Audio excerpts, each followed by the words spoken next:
Hello, this is Abhinesh Sharma है ना। Welcome you all to the crown success. I hope आप सब अच्छे होंगे दोस्तों। उत्तराखंड जीएस की सीरीज में आज हमारा ये नेक्स्ट लेक्चर है। देखो यार, आज का लेक्चर स्टार्ट करने से पहले मैं आपको एक चीज़ दिखाता हूँ। पिछले एक वीडियो में ना क्लास 3 में लेक्चर 3 में एक छोटी सी मिस्टेक हो गई थी, मैंने ध्यान नहीं दिया उस चीज़ को। उसको थोड़ा सा करेक्ट कर लेते हैं। मैंने वहाँ की, हालांकि वहाँ पे जो कमेंट सेक्शन है उसमें वो कमेंट को मैंने पिन कर दिया है, बट उसको हम करेक्ट कर लेते हैं। मैंने बोला था वहाँ पर कि 9 नगर निगम है वर्तमान में, लेकिन आज की प्रेजेंट की अगर हम बात करें तो उत्तराखंड में दोस्तों 11 नगर निगम है। ठीक है, इसमें पिथौरागढ़, अल्मोड़ा, देहरादून, हरिद्वार, रुड़की, कोटद्वार, ऋषिकेश, हल्द्वानी। ये एक क्या कहते हैं अपडेट है, थोड़ा छोटा सा, ये आप करेक्ट कर लेना। नोट्स में मैंने करेक्ट कर दिया है ऑलरेडी। मैंने टेलीग्राम के जो पेड ग्रुप है उसमें मैंने नोट्स को प्रोवाइड करा दिया है। माइंड मैप की फॉर्म में हम नोट्स दे रहे हैं। ठीक है दोस्तों, चलो बाकी ये सारी चीज़ें हमने पढ़ ली थी। प्रागैतिहासिक, आद्य ऐतिहासिक यानी प्रोटो हिस्ट्रिक, और साथ में आपका गढ़वाल क्षेत्र ऑफ उत्तराखंड ये भी हमने पढ़ लिया। कुमाऊं क्षेत्र के बारे में पढ़ लिया। आज के जो लेक्चर है दोस्तों, ठीक है, ऐतिहासिक काल हमने शुरू कर दिया। प्राचीन काल के बारे में हमने पढ़ा था और हमने जो है आपका दोस्तों यहाँ तक कवर कर लिया था। मैं आपको शो करता हूँ। ठीक है, ये आपका नागवंश हमने कंप्लीट करा था। यहाँ तक हमने सारा कवर कर लिया था पिछले लेक्चर्स में। आज के लेक्चर में हम आगे जो है कार्तिकेयपुर यानी कत्यूरी वंश से शुरुआत करेंगे आज के लेक्चर को, और फिर आगे बढ़ते बढ़ते हमारा मध्यकाल शुरू हो जाएगा। और आज ना मैं थोड़ी सी कहानी भी लेकर चलूँगा। आज ना पूरी कनेक्टिविटी बनाकर चलूँगा, कहानी क्या, पूरी कनेक्टिविटी का नाम बनाकर चलूँगा। आज की जो वीडियो है क्लास 6 है हमारी, ये क्लास 6 का लेक्चर 6 का आज पार्ट 1 है। ठीक है, पार्ट 1 है इसका, आज पार्ट 2 भी आएगा अभी। ये थोड़ा सा लेक्चर बड़े हैं। इसमें क्या है कि मैं दो पार्ट में इसको कवर कर रहा हूँ ताकि आपके दिमाग में बोरियत ना आए और आप एक पार्ट में कनेक्टिविटी बना पाओ, दूसरे पार्ट में और चीज़ों को समझ सको। तो आज के लेक्चर में मैं क्या नाम है आपका, कुमाऊं में और आपकी गढ़वाल में जो चंद शासक हैं, परमार शासक हैं, इन सब के बीच में कनेक्टिविटी बनाने की कोशिश करूँगा। चलो इसको आप देख लो, पूरा माइंड मैप की फॉर्म में है, किस तरीके से चीज़ें देखो सारा समझा दूंगा, दिमाग में छपता चला है, कनेक्शन बन जाएगा। जहां कनेक्टिविटी बन गई, एक दूसरे से कनेक्टिविटी बन गई, चीज़ें ऐसे याद हो जाएंगी। किताब में आप पढ़ते हो ना, किताब में पढ़ना बड़ा बोरिंग सा हो जाता है कि हाँ भाई स्टोरी फॉर्म में लिखी हुई है, क्या क्या है क्या क्या है, तो वो चीज़ें थोड़ा समझ में नहीं आती हैं। यहाँ पे क्या है कि माइंड मैप की फॉर्म में चीज़ें आपको आसानी से समझ में आ जाएंगी।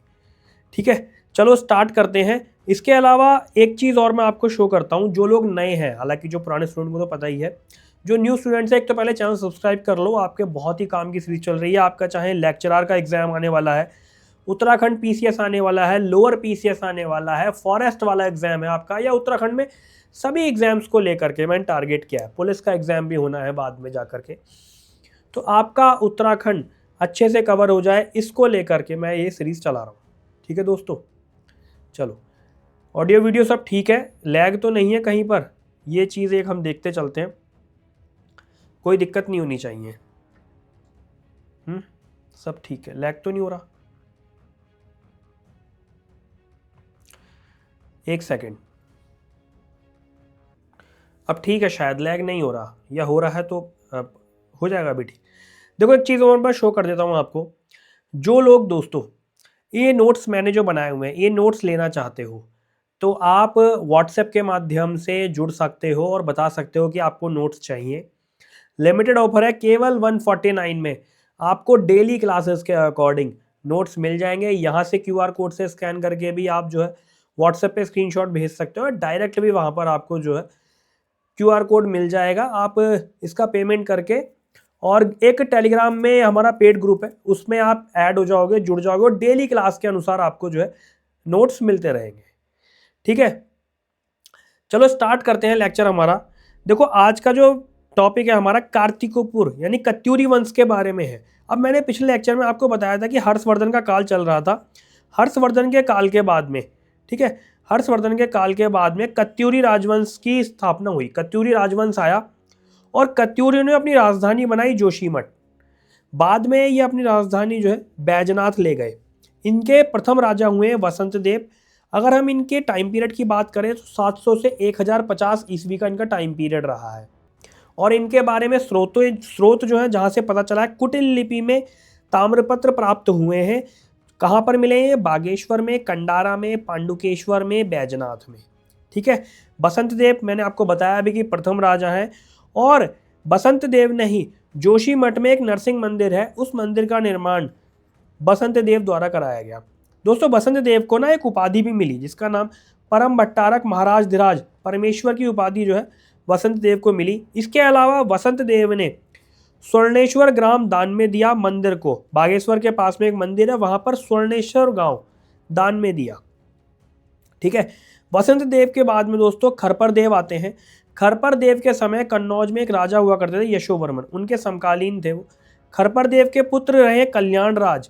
कल्याण राज की वाइफ का नाम है लद्दा देवी, और कल्याण राज के पुत्र रहे दोस्तों त्रिभुवन राज। त्रिभुवन राज को भी परम भट्टारक महाराज धीराज परमेश्वर की उपाधि मिली है। कनेक्टिविटी बनाना आप, कहाँ से चले हम, वसंत देव से खरपर देव, खरपर देव से कल्याण राज, कल्याण राज से त्रिभुवन राज। ठीक है। चलो अब ये जो वंश, ये वाला जो वंश था, ठीक है, ये पूरा जो वंश था, इस वंश पर आक्रमण किया धर्मपाल ने। किसने आक्रमण किया? धर्मपाल ने।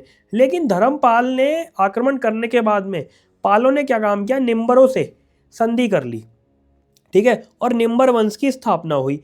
ये निम्बर जो है शैव मत के अनुयायी थे, ये शैव मत के मतावलंबी थे। ये निम्बरों के पुत्र हुए हैं, निम्बर के पुत्र हुए इष्टगण, ये भी शैव मतावलंबी थे, यानी कि शैव अनुयायी थे ये। इसीलिए इन्होंने इष्टगण ने जागेश्वर में नवदुर्गा महिषमर्दिनी लकुलीश नटराज मंदिर का निर्माण करवाया। इष्टगढ़ के बाद में दोस्तों इनके पुत्र हुए ललित शूरदेव। ललित शूरदेव की 2 बीवियां थीं, एक का नाम था लया देवी और दूसरी का नाम था साम देवी।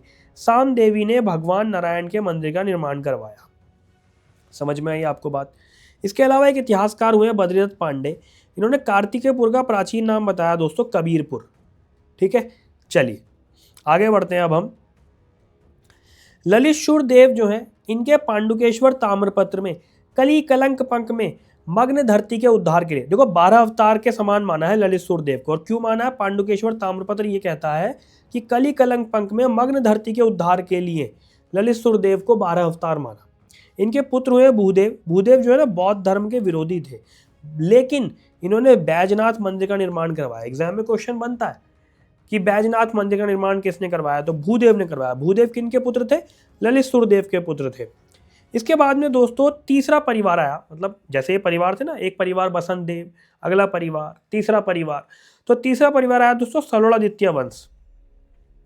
अब सलोड़ादित्य वंश की स्थापना करी इच्छर देव ने। सलोड़ादित्य के पुत्र भी थे ये इच्छर देव, और इन्होंने ही स्थापना करी। ठीक है। इनकी वाइफ का नाम था सिंधु देवी। और इच्छर देव के बाद में शासक हुए हैं पद्मदेव, देशत देव और सुभिक्षराज देव। सुभिक्षराज देव जो है सलोड़ादित्य वंश के अंतिम शासक हुए हैं। और ये जो पद्मदेव हुए इनके शासक, इन्होंने बद्रीनाथ मंदिर को भूमि दान में दी थी।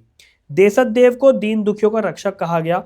और इस वंश के बाद में सलोड़ादित्य वंश के बाद में दोस्तों आसंती देव नाम के वंश की स्थापना हुई। ठीक है, ये समझ में आया होगा आपको। अब आसंती देव वंश की जब स्थापना हुई तो ब्रह्मदेव यहां पर शासक हुए हैं, और ब्रह्मदेव को जागरों में वीरदेव कहा जाता है। ठीक है। जागर जो गढ़वाल क्षेत्र से हैं, कुमाऊं, वो समझते हैं अच्छे से, जो क्या कहते हैं उत्तराखंड में हमारे पहाड़ क्षेत्र से है ना, वो लोग अच्छे समझते हैं जागर क्या चीज़। चलिए बाकी और कमेंट सेक्शन में बताना आप, ठीक है, ताकि प्लेन्स वालों को भी पता चलता रहे जागर क्या होता है। तो ये जागरों को जो है ना, जागरों में से वीरदेव कहा गया ब्रह्मदेव को।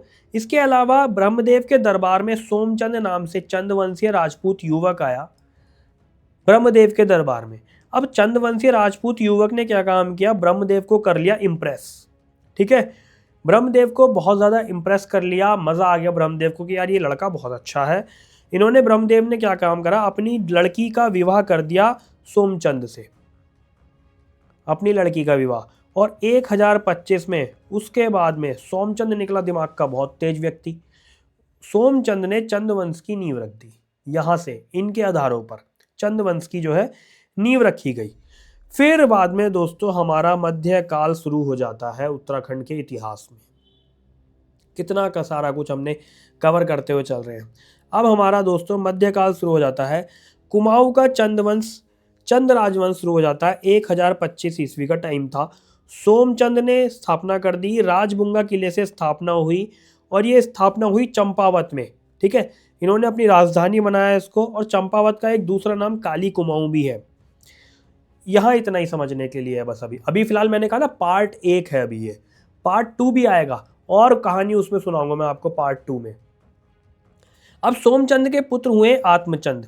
बीच में और भी कई सारे राजा हुए हैं, बहुत सारे शासक हुए हैं। लास्ट में राजा हुए हैं महेंद्रचंद। अब बीच में एक शासक थे, इनका नाम था इंद्रचंद। इंद्रचंद ने रेशमी वस्त्र उत्पादन का कार्य किया। ठीक है, इंद्रचंद ने रेशमी वस्त्र उत्पादन का काम किया। 1191 ईस्वी का टाइम पीरियड आया। उसके बाद में नेपाल के डोटी में चल्ल राजाओं ने जो है चंद शासकों को अपने अधीन कर लिया। आक्रमण हुआ, युद्ध हुआ, सारी चीजें हुई।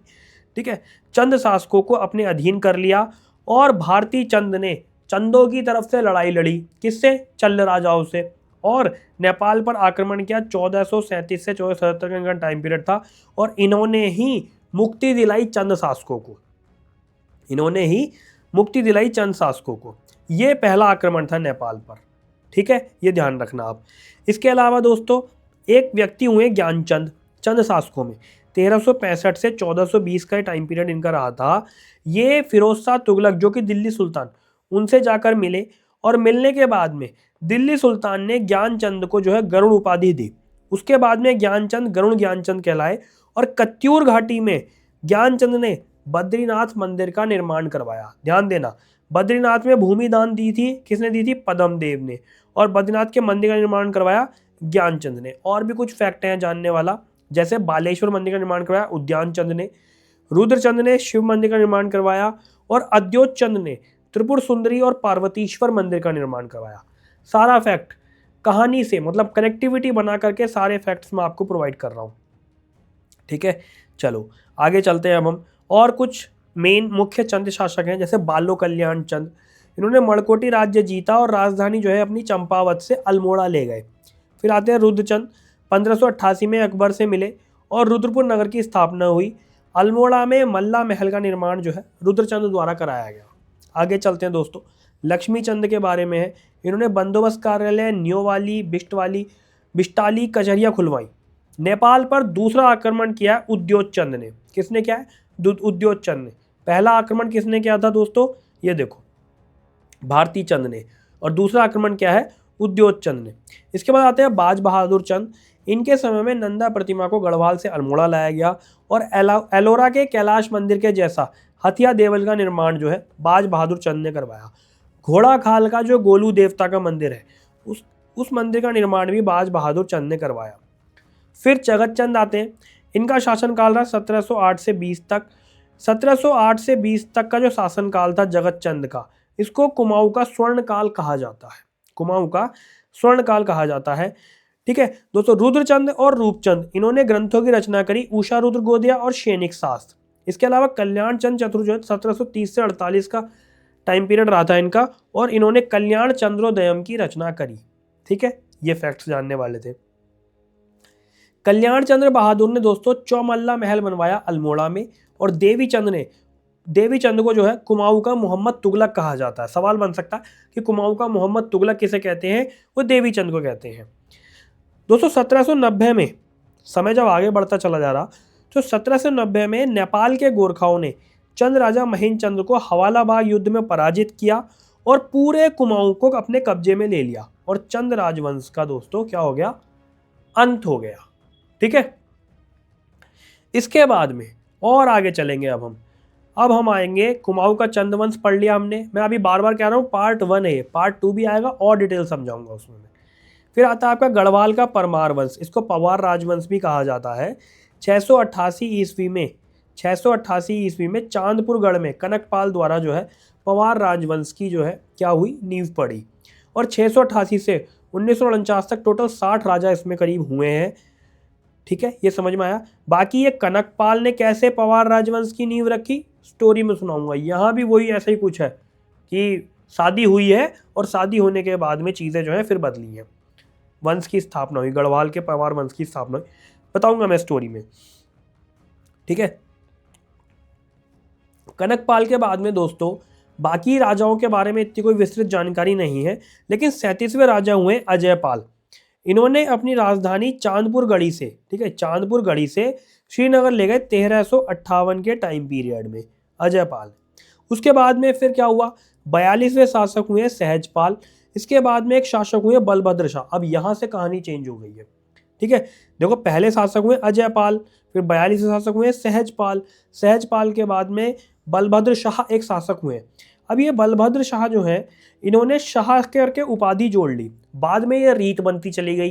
पहले इन्होंने उपाधि जोड़ी शाह की अपने ऊपर, बलभद्र के ऊपर, बलभद्र शाह बन गई है, और उसके बाद में बलभद्र शाह के बाद में रीत बनती चली गई। बलभद्र शाह के बाद में मानशाह 1561 1611 ईस्वी में इनका टाइम पीरियड रहा है। मानसा के सेनापति नंदी ने चंपावत को अपने अधिकार में कर लिया। मानसा के बाद में 45वें शासक हुए श्याम शाह। श्याम शाह का उल्लेख जो है जहांगीरनामा में भी है दोस्तों। और श्याम शाह के बाद एक शासक हुए महिपत शाह। महिपत शाह ने तिब्बत पर 3 बार आक्रमण किए, गर्भभंजक की उपाधि ली, और कुमाऊं युद्ध में महिपत शाह को वीरगति प्राप्त हो गई। महिपत शाह के सेनापति हैं माधो सिंह भंडारी, रिखोला लोधी और बनवारी दास। महिपत शाह के बाद में इनके पुत्र हुए हैं पृथ्वीपति शाह, जो केवल 7 वर्ष के थे और अपनी मां कर्णावती के संरक्षण में शासक बने, ठीक है। या इन्होंने गद्दी पे बैठाया, इन्हें गद्दी संभाली, लेकिन संरक्षण कौन कर रहा था? इनकी माता कर रही थी कर्णावती। महिपत शाह के पुत्र पृथ्वीपति शाह, ठीक है। अभी जो कर्णावती हैं ये बहुत फेमस रानी है। क्या हुआ कि नजावत खान ने 1635 में आक्रमण किया, और नजावत खां के सैनिकों को पकड़वा दिया कर्णावती ने अपनी सूझबूझ से, दिमाग से। बहुत तेज रानी हुई है ये कर्णावती। इन्होंने जो है नजावत खां के सैनिकों को पकड़वा दिया, नजावत खां के सैनिकों की नाक कटवा दी, और इसीलिए ये फेमस भी हो गई नाककटी रानी के नाम से, कर्णावती, ठीक है। पृथ्वीपति शाह ने दारा शिकोह के पुत्र सुलेमान शिकोह को आश्रय दिया, ठीक है। इनके पुत्र हुए मेदिनी शाह पृथ्वीपति शाह के। और पृथ्वीपति शाह ने अपने होश हवास में अपने पौत्र फतेह शाह को गद्दी पर बैठाया। अब फतेह शाह जो है बहुत ही प्रतापी शासक हुए, ठीक है। इनका नाथ पंथ पर बहुत ज़्यादा श्रद्धा थी इनकी। और फतेह शाह के समय में एक युद्ध भी हुआ, भेंगड़ी का युद्ध, इसको 1688 का ये युद्ध था। फतेह शाह ने आक्रमण किया और पोंटा व जौनसार जीत लिया, ठीक है। इसके अलावा फतेह शाह ने सहारनपुर पर आक्रमण करके फतेहपुर नगर की भी स्थापना करी। आगे चलेंगे, इन्होंने आमंत्रण दिया सिख गुरु राम राय को। इन्होंने देहरादून में आकर गुरुद्वारे का निर्माण करवाया। किसने निमंत्रण दिया? फतेह शाह ने। अब ये शाह तो आप समझ गए ना, शाह कैसे लगता चला आ रहा है कि बलभद्र शाह जो थे, कौन थे, क्या नाम था इनका? बलभद्र शाह। इन्होंने शाह की उपाधि जोड़ी थी, और फिर ये शाह जो है रीत बन गई है, सब लोग अपने नाम के आगे शाह लगाते थे, ठीक है। फतेह शाह के बाद में दोस्तों प्रदीप शाह हुए, और प्रदीप शाह के बाद में ललित शाह हुए 1772, ठीक है। ललित शाह ने कुमाऊं पर विजय प्राप्त करके अपने दूसरे बेटे प्रद्युमन शाह को, ध्यान रखना, ललित शाह के सेकंड बेटे प्रद्युमन शाह को कुमाऊं की गद्दी पर बैठाया, और गढ़वाल की गद्दी पर अपने बड़े बेटे जयक्रत शाह को बैठाया, गढ़वाल की गद्दी पर। फिर क्या हुआ, जयक्रत शाह की नज़र थी लेकिन कुमाऊं की गद्दी पर, तो इनके बीच में आपस में तनाव भी हुए, आपस में क्लैश भी हुए बहुत ज़्यादा। प्रद्युमन शाह प्रतापी शासक रहे हैं भाई, तो प्रद्युमन शाह जो है गढ़वाल में आकर श्रीनगर में भी इन्होंने बहुत समय बिताया अपने, लेकिन ये फिर बाद में वापस चले गए। इनके बीच आपस में सेटलमेंट हो गया और ये वापस चले गए। उसके बाद में क्या हुआ, जयक्रत शाह की जब डेथ हुई तो 1786 में गढ़वाल की गद्दी प्रद्युमन शाह ने संभाली, कुमाऊं से प्रद्युमन शाह ने संभाली, ठीक है। लेकिन इनके एक छोटे भाई ने कुचक्र रचा। इसके चलते क्या हुआ, गढ़वाल में स्थिति गड़बड़ा गई बहुत ज़्यादा कुचक्र के चलते। और 1791 में गोरखों ने गढ़वाल पर आक्रमण किया, लेकिन लंगूरगढ़ नाम की एक जगह थी, वहाँ पर गोरखा जो है पराजित हो गए। प्रद्युमन शाह ने क्या कहा इनको, गोरखाइयों को, कि तुम जो है दोबारा से आक्रमण ना करो, इसलिए कुछ इन पर टैक्स लगाई, इन पर जो है कर लगाए, इनको एक सैलरी बोल दी कि आप जो है हमें हर महीना सैलरी दिया करोगे, ऐसा कुछ करके इन पे जो है दंड दिया और इनको जो है छोड़ दिया। लेकिन फिर भी क्या हुआ, दोबारा गोरखाओं ने आक्रमण किया 1803 में, और नेतृत्व किसका था? अमर सिंह थापा और हस्तिदल चतुरी। हस्तिदल चतुरिया और अमर सिंह थापा के नेतृत्व में 1803 में गोरखाओं ने दोबारा से आक्रमण किया, और प्रद्युमन शाह के पुत्र कुंवर प्रीतम शाह को गोरखाओं ने बंदी बनाकर काठमांडू भेज दिया। इनके दूसरे पुत्र सुदर्शन शाह जो है ये हरिद्वार में रहकर स्वतंत्र रहने का प्रयास करने लगे, और बाकी जो सारी सत्ता थी वो गोरखाओं के पास आ गई, ठीक है, समझ में आया होगा आपको। उसके बाद में सुदर्शन शाह ने क्या किया, डिमांड करी, रिक्वेस्ट करी, सेटलमेंट किया अंग्रेज गवर्नर हेस्टिंग्स के साथ में।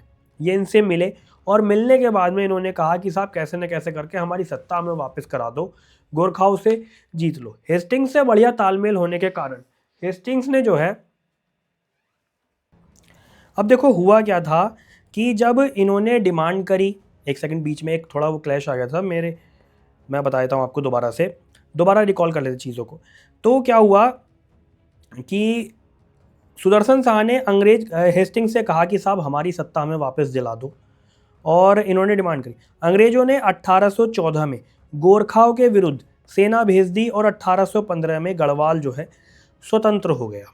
ठीक है, अंग्रेजों ने इसमें बहुत ज़्यादा सुदर्शन शाह का साथ दिया। 1815 में क्या हुआ, सत्ता गढ़वाल परमारों की सत्ता जो है दोबारा से स्थापित हुई, और इसका श्रेय किसे जाता है, सुदर्शन शाह को। सुदर्शन शाह ने परमार वंश की सत्ता पुनः स्थापित करी और अपनी राजधानी श्रीनगर से टिहरी लिया गए। तभी टिहरी की भी नींव पड़ी 1815 में ही। अंग्रेजों ने, फिर ये समय चलता चला गया, धीरे धीरे चीज़ें होती चली गई। अंग्रेजों ने संधि करी, संधि करने में 1842 में टिहरी रियासत में अंग्रेज सरकार का राजनीतिक प्रतिनिधि हुआ, जिसको कुमाऊं कमिश्नर कहा गया। ठीक है, जिसको क्या कहा गया, कुमाऊं कमिश्नर कहा गया। सुदर्शन शाह के बाद में दोस्तों भवानी शाह हुए, भवानी शाह के बाद में प्रताप शाह हुए।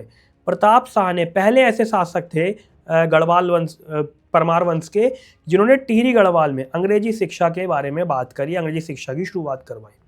प्रताप शाह के पुत्र हुए कीर्ति शाह, ये बहुत बढ़िया व्यक्ति है दोस्तों। कीर्ति शाह के बारे में आप ये सोचो, कितने प्रतापी, कितने दिमाग के तेज हैं व्यक्ति की, जिनको अंग्रेजों ने कंपेनियन ऑफ इंडिया की उपाधि दी, नाइट कमांडर की उपाधि दी, और जब ये ब्रिटेन में गए तो इन्हें 11 तोपों की सलामी मिली।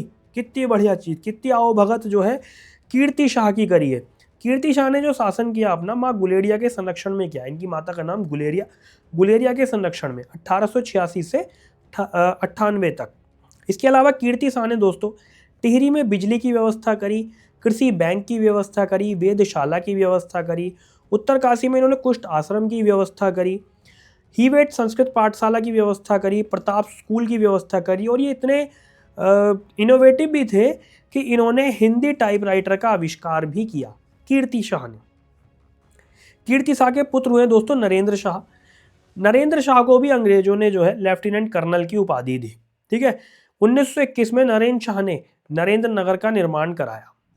ठीक है दोस्तों, नरेंद्र शाह का जो टाइम पीरियड था, इनके काल में ही रवाई कांड हुआ 1930 में, श्रीदेव सुमन शहीद हुए 1944 के समय के आसपास, ये सब इनके काल की समय घटनाएं थी। और 1946 में गद्दी मिली मानवेंद्र शाह को। किनको गद्दी मिली, मानवेंद्र शाह को 1946 में।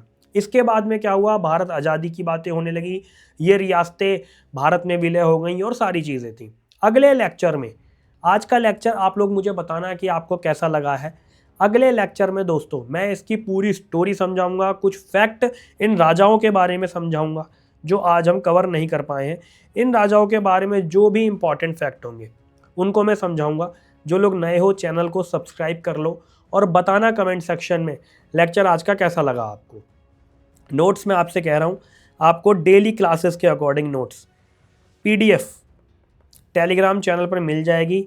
जल्दी सब्सक्राइब कर लो और इनरोल हो जाओ उस प्रोग्राम में। चलिए पढ़ते रहिए दोस्तों, इस तरीके से अपनी तैयारी करते रहिए। All the very best, thank you.